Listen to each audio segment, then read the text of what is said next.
for being here and to staying. I was asked, sorry, I was sort of standing in front of this, haven't I? I was asked to talk about convergence in communications. So my first sort of thought was, well, what time in the day am I going to be talking about it? And I found this great chart which talks about the caffeine curve. So I was hoping I was going to be talking at the God-sighted end of the thing about the lunch there. But unfortunately, I'm into the feeling of worthlessness part of the chart at the end here. So there's not much chance really, is there? So, but I thought the first thing was to start and think about, when we're talking about convergence, what do we actually mean? And when you actually look at the definition, and of course the first place you go for definitions is Wikipedia. I was doing some work recently with The Economist, and frighteningly, that's the first place they go as well. So I thought this was just us. But it talks about, a convergence is about, there's some point in the future that we're all moving to. And it assumes that there's one fixed point out there somewhere that we're all moving towards. But when you actually think about it, when we talk about the last 10, 20, 30 years of what's happening in communications, I would challenge that it's not really convergence, it's more divergence. And if you just take a look at the next chart, hopefully, at some point. Right, okay. Yeah, so this was quite an interesting chart, which talks about really what's happening out there, and there's a lot of it. And each one of these things actually tends to create a new way of communicating, whether that be electronically or physically or verbally even. There's lots out there, and things like semantic webs, which are the connection of websites with meanings and things, are the ones that are going to then generate new connections and new ways of communicating for both in terms of virtual and in analog and electronic.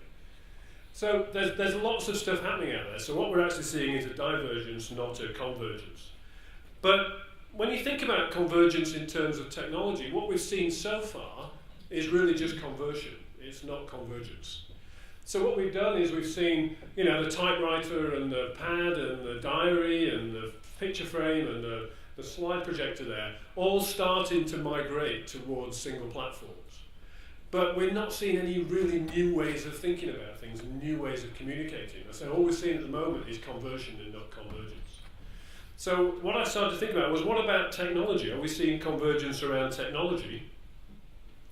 And yes, we are. And there's seen mainframes, abacus, cameras, all this sort of stuff starting to migrate onto these things. The ubiquitous iPhone now. And this has become the new platform for most of us now as we carry around. How many people have got iPhones? Is there a good population in the audience? Yeah, not that many actually. How many's going to go for iPhone 4, which is everybody's waiting for the next iPhone? It's coming out June the 24th, whatever it is, next week.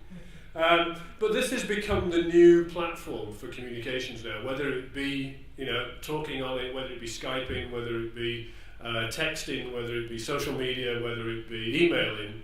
This is the new platform now, and the majority of phones that are being sold around the world now are smartphones and have this advanced capability. And Apple have done some really cool things. I'm a bit of an Apple fanatic, so we're going to show some more technology in a bit. But what's happening is that technology is becoming truly ubiquitous. And I found this picture on the internet of the hobo or the tramp in the corner there with the phone round the neck. And you walk around London and there's sort of guys in shop doorways smelling rather strangely, but they still have their mobile phone with them. So the mobile technology has become truly ubiquitous. And once that moves into these smartphone platforms, which it will do eventually for everybody, then it's going to change the way that we communicate. So we've seen a paradigm shift in about 5 weeks ago now. If you've not seen them, the Apple iPad, we heard somebody talking about it earlier on, but so these are the iPads now that are changing what's happening. And I sort of, I'm an Apple geek, so I had to have one, and I wasn't quite sure why I was going to buy one, but I had one shipped over from the US because I wanted one before everybody else. And the thing with these things is once you've got one, you don't know how you did without it. It's that life-changing. And they sold, as it said it there, 2 million sold in the first 2 months. They were selling 1.38 per second. That's a phenomenal new business model. From nothing at all to suddenly 1.38 per second is tremendous. And what Apple did, which I thought was really clever, is they trained a whole load of people on how to program it using this. So what we're seeing is the applications are appearing incredibly quickly on this, and people are starting to migrate what they did on the iPhone onto this because it's the same operating system, same format and everything very, very quickly. So I had to trawl around to find out what posts are doing on the iPad, and I think what I could find was USPS. Now, if you'd have said which post is going to be out at the forefront of new communications technologies, it wouldn't have been the USPS, but they're the first post to actually get an application on here now, which does, it calculates how much postage is for all different types of things. But there are a lot of delivery companies and delivery consolidation websites that's doing out there, and here's a lot of stuff that's happening at the bottom here with seeing. Books, yeah, you can get books on these, and we're talking to about the magazine publishers who are still around. The Wired magazine on here is phenomenal. And Wired magazine have now got their subscription model on here, and it's phenomenal. It really is a truly interactive experience. They're selling more books now on here than they are on the Kindle. So what we're seeing is this is becoming one of those, you know, when the phone came out and suddenly the iPhone came out and it changed the whole world? And we're seeing the similar sort of thing with the tablet technologies now. And I think we're going to see this is the next device that's going to change the way that we communicate as a society. Health, media, postal, communications. I even found that there's a church in Scotland now that's broadcasting their church service on a Sunday morning out to iPad community, which is just, if the ability to do that now is everybody can communicate to a very wide audience, very, very quickly, very, very cheaply. So there's a paradigm shift in the way that we communicate. So if I talk about technology converging into these devices which we're going to carry around with us, what about communications, which is what I was asked to talk about in the first place? And what's happening with communications? Because we're using these devices more and more, we're redefining the language. If you look at the Oxford English Dictionary, it's having to introduce thousands of new words every year because words are being generated, they're being created, partly through the consultancy industry. We create new words. Social commerce was one I noticed that's not been around before. So these things will start to come into common usage in the language. And the globalization, the cost of communicating now around the world is reducing very, very quickly. And for me, using Skype now, I've got a telephone number in Australia, a telephone number in America. People have no idea where I am, but if they phone a local number, it comes through to my iPhone, and I can now become a global company, just me and my iPhone, which is rather sad, sat in Starbucks somewhere. But the world is shrinking because the technology's there. And our expectations of technology are increasing. If you look at a lot of organisations now, wherever the union guy was, one of the problems with the workers is that they're getting frustrated because their technology that they're carrying around with them is a lot better than the technology they've got in the office, which tends to be 10 years old because Royal Mail can't afford to change it. Sorry. So expectations are increasing on what, and we had somebody else saying that if I send an email at 3:47 and I don't get a response by 3:49, then I'm getting pretty annoyed about it. And that is still a truism today, that you expect that immediate response. And the other one, which is communications is free, so why should I pay for it? Skype is free, why should I pay for it? So the challenge for the telecoms companies, and some of the stuff I'm going to show you shortly, some work I've just been doing with Vodafone, is their challenge is how do they get people to pay for other than a bit? So they've commoditized their products because it's all data now, really. A voice call is data and a data call is data. So their question is how do they actually differentiate their bit from T-Mobile's bit or from AT&T's bit, and they're looking at how do they look at the communications channel of the mobile phone and find new ways of getting money out of you for that channel. And our language is becoming short and unstructured. Nobody teaches you how to write emails anymore, or at all, and certainly nobody teaches you how to use text messages. So our language is shortening. So this idea of writing a 5-page letter, which was, I was taught at school how to write a letter, is useless now. And nobody's teaching the kids today is how to communicate. So I think there is some issues around our education system, is how do you get people to communicate more effectively. And there's been some ideas, certainly when I was in Royal Mail, I was looking at competitions and love letters and all sorts of great things that we could promote. Unfortunately, never off the ground. So all this technology, and I see it as complementary, not competitive. This isn't an either-or situation, so it's not bits or analog. It's complementary, because one of the things I've just been doing some work up in the Highlands of Scotland, and you assume that a letter is a letter is a letter, but for these guys up in the north of Scotland in the remote communities, it's a point of contact. It's somebody who visits them on a daily basis. So the postman actually I'm not saying it's a social service, because that's sort of it's diminishing it, but it is a point of contact for these people and these communities. So it's not just about content, it's about contact. And it's also around the context that letter or that piece of mail or that package comes in. And what you find is that there is a lot of benefit when you start to think of this thing holistically. And I was just sort of talking to one of the guys from Voicefone, and I was saying, the whole advertising industry at the moment is set up with people who do people who do TV, people who do direct mail, and people who do whatever else. So from an advertiser's and a marketing perspective, it's really hard to do this holistic view where you try and bring it all together. And down the right-hand side, I don't know, whichever it is one of the things that things like mail does is it conveys respect. And the responsiveness. And I was talking to somebody who was saying that they've been using it for, they've been doing some trials with mail and email on invoice responses. And the invoice response on physical mail was a lot higher than it was on email. And there's something about that tangibility of the piece of paper that we get that's quite important. And the bottom bit is about reputation, which is increasingly important now for industry, is about building your reputation. So when I said this is some work I've been doing with Vodafone, and it's actually in there's some of this in the magazine that you've got on with your packs on Future of Business Communications. So what I did was I looked at all the different communications channels down that left-hand side there, and then started to think about coming across and saying, what was it about that channel that was attractive? So if I wanted to communicate with John, why would I communicate it, in what channel would I choose, and why? And so we started to map this out. So if you look at bottom end here, it's physical mail. So if you look at the speed of delivery, it's slow. Value to the originator is high, the value to the recipient is high. Size of message can be as big as you want it, it's medium security, So what we're trying to do was say, what are the characteristics of each of these communications channels? Now this company that we're working with, which is Vodafone, is interested in the mobile channel. And they're saying, how can they get some of the characteristics maybe of the stuff down the bottom end of the stack into their products?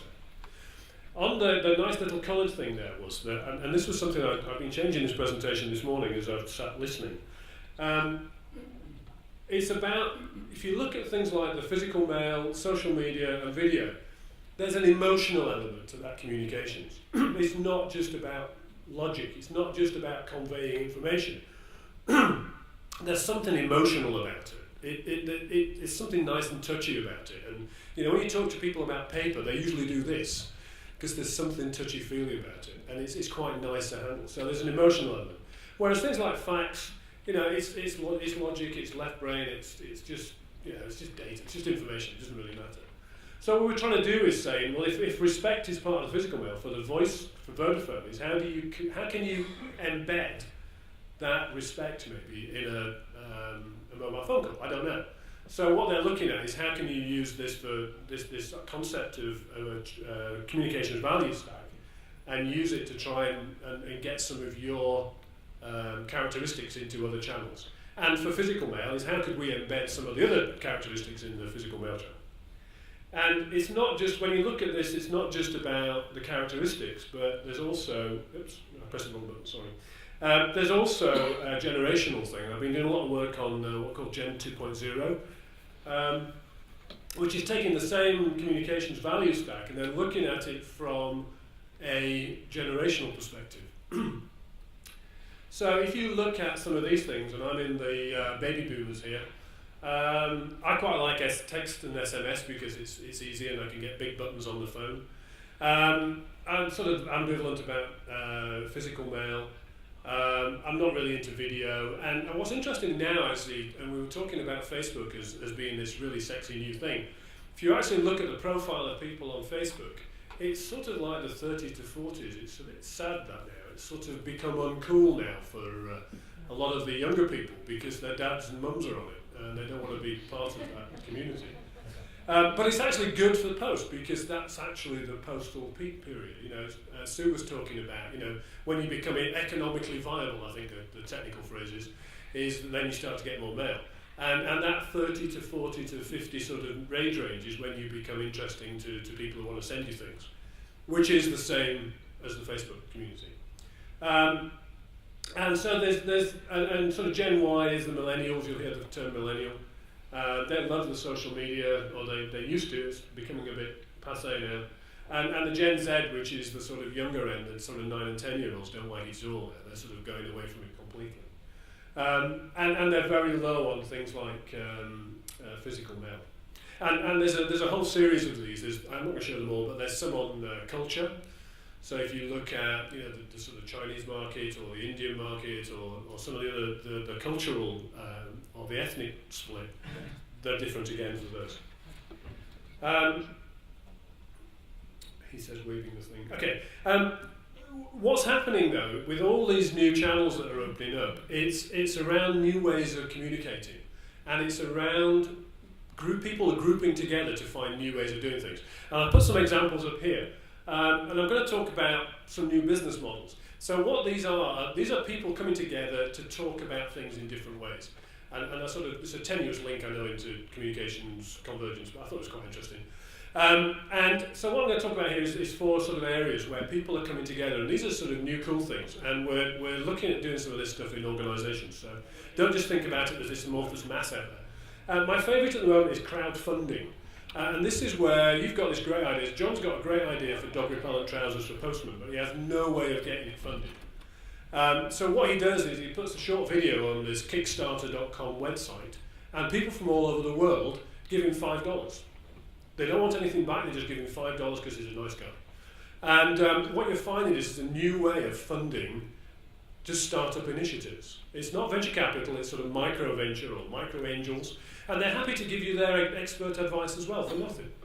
So go and have a look at Kickstarter.com. It's a really cool one. I invested $10 in a cake decorating company in New York. And they were looking for $7,000. They got $28,000 in 2 weeks. So they overachieved on their objective. And all I get back for my $10 is they send me a recipe every month. You know, it's nothing to them. They got their funding. I get my recipe. Everybody's happy, and I'm really pleased about it. Have a look at it though, because what they're also doing, editing books online, they're doing all sorts of crazy things, they're paintings and photography and films, they're funding all sorts of things. But it's this idea of a different community of people coming together to talk about and to communicate in different ways. One of the big challenges my cake decorating company found was that they thought that all their customers were going to be local to New York. So if you invested $50, you got 6 cupcakes. What they found was that 80% of their customers were in Australia, in India, in China, and suddenly they'd made this commitment. They're going to send cupcakes out to this, what they thought was going to be a very local community. And suddenly they had this challenge of how do you send it. So the postal industry got some great thing, trying to send cupcakes through USPS. Interesting to see if they got them. Down at the bottom here, another way, this is called crowd lending, and it's a company is in the UK, I don't think it's anywhere else at the moment, it's called Zopa. And this is the idea that Luis here wants to borrow some money for a new car, but the bank won't lend him anything. So what he does is he asks everybody in this room, is anybody interested in lending me some money? So you give him $5, you give him $10, you give him $12. He pays 8% interest. The company Zopa takes 1% out of it, and I get the rest. So at the moment, if you put some money into Zopa, you get 8% interest on your lend into them, your money to them. Luis gets his loan, so he's happy. Because he's a very good customer, he only pays 8%. If I was a student, so if Neil here is a layabout student, and he wants to buy a new stereo, he would pay 12% because he's a bit risky. But this is this idea again of coming together in a new way to find a new business model to sort of supplement the failing systems that's out there. Just at the top here, crowdsourcing, getting ideas. Neighbourhood watch, you can actually now watch people's houses and watch for burglars in people's houses, which I think is a really boring job, but people will do it. There's a thing called see-click fix, which is people watching CCTV cameras, and if they see there's a problem, they phone up and they get something fixed. So there's all sorts of stuff happening out there. There's just new ways of communicating. Ideas culture is a Twitter. If you want a problem to solve, you go onto ideasculture.com and they get everybody on Twitter to try and solve your problem for you for free. So it's just new ways of communicating, and crowd thinking is whatever. It's pillow fights and crazy things like that. So the challenges for mail, I said I'd talk about mail at the end of the day. Challenges for mail is that at the moment we're seeing commoditization. You know, it's really the direct mail is, and I was talking to somebody before about this idea of, you know, the legacy of what we've got. You know, Royal Mail have got 47 sorting centres, whatever it is. So the question never is how many sorting centres do we need, it's how do we fill these sorting centres up? So what you do is you just get more and more of they try and sell more and more direct mail, which the consumer is junk, he doesn't really want it, and it's of lower value. There's apathy towards mail. You know, I've got a photo somewhere, I keep meaning to sort of put it on one of the presentations, which is this guy's, he's got this door with a letterbox, and at the back there's a black plastic bag, which is his rubbish bin. So everything comes to the door and just goes straight into the rubbish. It doesn't even bother opening it anymore. So there's this apathy towards mail. There are some environmental issues, and there's a book just come out, and if you see it, it's called How Bad Are Bananas? Which is an interesting book. I don't agree with it, but that's an interesting book. And what they say is that a letter is 200 grams of carbon. Luis and I did some study a couple of years ago, and we came out that it was about 25 grams, so there's a factor of 10 difference between the way he's calculated and the way he's, but anyway. So let's say it's 200 grams. In the book here, it tells you a banana is, however many grams of banana is 100 grams, 2 hours of telling you. So if you went for a drink last night, and you had more than half a pint, that was equivalent to more than one letter. But there's this misconception that mail is bad and junk is, you know, it's bad for the environment. But actually, you know, a 3-minute phone call is the equivalent of a letter, and how many phone calls do you make? But people don't think about those sort of things. So there's lots of misconceptions. And the other big issue at the moment is that carbon's becoming very passe now. People are bored with carbon. And the latest thing that we're seeing in industry is water footprinting now. So this is much more important than carbon footprinting. The premise being that, you know, we're never going to be short of carbon, but boy, in the next 10 years we're going to be short of water. So this switch has gone from carbon to water now. So this idea of where do we source our water, how do we use it, how do we clean it, how do we, you know, and all those sort of things are becoming much more important to business now than carbon. So we're never going to be short of carbon. You know, being a Mac fan here, I thought, well, if these guys got into marketing mail, what would they do? So here we've got Microsoft Paper, which is perfectly aligned. It's nano smooth surface over there, multi-purpose cables, additional security. Of course, you can upgrade it to Paper 2.0. And the stuff that when it used to burst into flames every now and again, they've solved that problem. You know, you don't need to reboot the paper that often nowadays. So I thought that would be Microsoft's approach. And then I thought, well, what would Apple do? And they've just got this cool new multi-purpose surface. It's whatever you want it to be. They've invented these things called PAPs, which are paper applications. And every new colour has a different functionality on the paper. And it's all the paper that you ever need. You know, this is Apple's new view. And what I'm trying to say here is, you know, think about it differently. Don't think about what we've always done and just try and replicate that.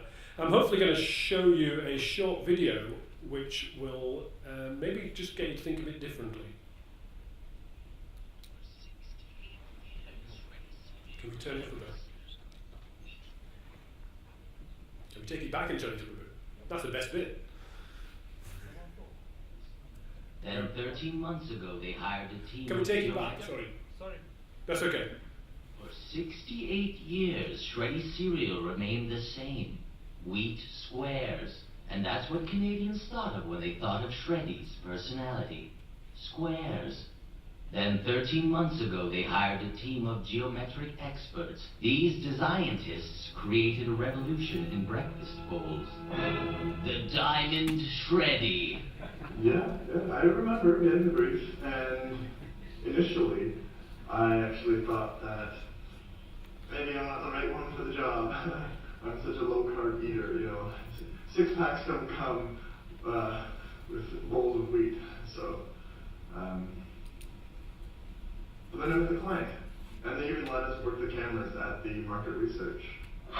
So Shreddies is actually introducing a new product, which is something very exciting for them. So they're introducing new diamond Shreddies. Interesting. Which is interesting.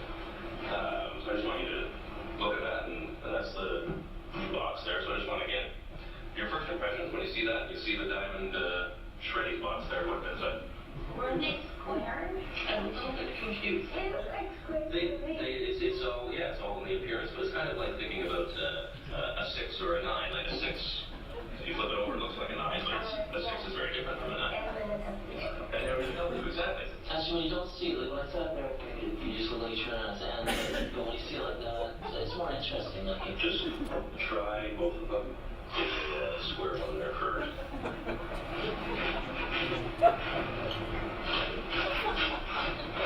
Diamond shape.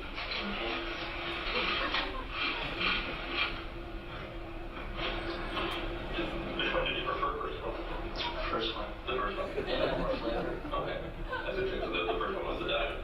The diamond one felt more crunchy. They started talking about popping, sort of 3D effect. I know it's more punched into it. If I asked you to describe them in 4 words only, Goodness, edible. if you had to reduce that to just 3 words, Diamond Shreddies, good. It's better Shreddies. what 1 word would you use to sum up the diamond shredding experience? Breakfast. If I asked you to describe the diamond shreddies without using words, Ha ha ha. Ha. The Diamond Shreddies campaign included a package redesign, outdoor, television, Shreddies is supposed to be square. and print. In the end, when Canadians now think of Diamond Shreddies, they think of 45 more degrees of delicious. So, I just thought it was bright in the afternoon, so I did. But it's just about looking at things differently. We always see the things in the same way. You know, what they did was a very, very successful marketing campaign by just turning it by 45 degrees.